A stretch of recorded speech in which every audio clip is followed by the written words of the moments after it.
Bonjour à toutes et à tous, bienvenue sur la chaîne. Aujourd'hui, j'ai envie de me découvrir Raging Phoenix. Alors Raging Phoenix, pourquoi j'ai voulu le voir? Parce que c'est la nouvelle bombe des producteurs de Hombak, avec Diana Yanning, la révélation de Chocolate. Alors Chocolate est un film que j'avais vraiment apprécié, d'ailleurs, je me le fais sur la chaîne. Et j'avais vu quelques bandes annonces de ce film-là, et il m'avait un peu branché, j'avais vraiment eu envie de le voir. Et je l'ai trouvé là, à cash l'autre fois, à 1 €, donc je me suis dit 1 € pour pas me passer à côté, donc c'est pour ça que je l'ai pris. On va voir de quoi ça parle. Un nouveau genre de film d'action, explosif et survitaminé. 2. Une jolie jeune femme à la dérive est kidnappée par un gang et sauvée par 3 mystérieux personnages qui vont l'entraîner à un art martial de base de Drunken Fight. Alors Drunken Fight, pour ceux qui ne savent pas, c'est la boxe de l'homme sous, en fait, que a beaucoup pratiqué Jackie Chan et d'autres. Transformée physiquement, elle va défier le kidnappeur dans des combats musclés et spectaculaires.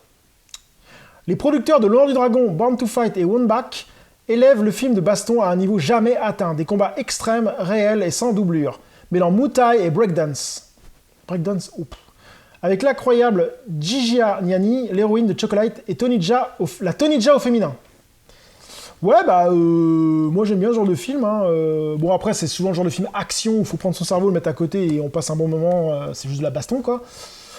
Ça vaut peut-être le détour, on va voir ça tout de suite, c'est parti. A few moments later. Donc je viens de finir Raging Phoenix. Vraiment bonne surprise, bon petit film, vraiment sympa. J'ai passé un agréable moment à le voir. Au début, j'étais un peu mitigé, je dis ouais, voilà. Puis après, ça part, on se prend au personnage, et c'est vraiment excellent. Et j'ai trouvé vraiment excellent la façon de se battre. C'est une sorte de Muay Thai mélangé à du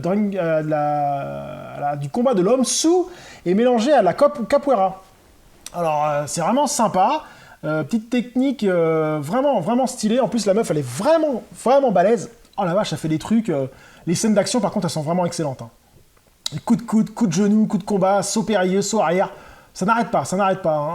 Rien que le combat final contre l'autre, là, oh là là, il est vraiment sympa. Enfin, franchement, j'ai passé un bon moment. Bon, le scénario peut-être pas trois pattes à un canard. Surtout que le scénario, en fait, c'est l'histoire de personnes qui sont kidnappées. Au début, ça allait, et à un moment, ils expliquent pourquoi ils les kidnappent. Je rentrerai pas dans le spoil, mais ça, c'est vraiment débile cette histoire.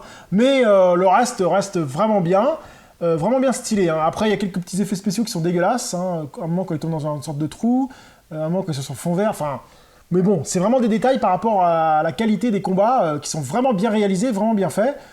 Si vous aimez les films de combat à la Hombak, ça bastonne tout le temps et c'est des coups très impressionnants avec un style un peu différent d'habituellement, avec le style de l'homme sous mélangé à la capoeira. Ce film est fait pour vous, et donc oui, je vous conseille ce film si vous ne l'avez pas vu. J'ai passé un agréable moment à le voir et ça défouraille, ça défonce et c'est vachement bien. Et surtout qu'à 1 €, faut pas se priver. Donc voilà, sur ce, je vous dis à très bientôt sur la chaîne. Salut!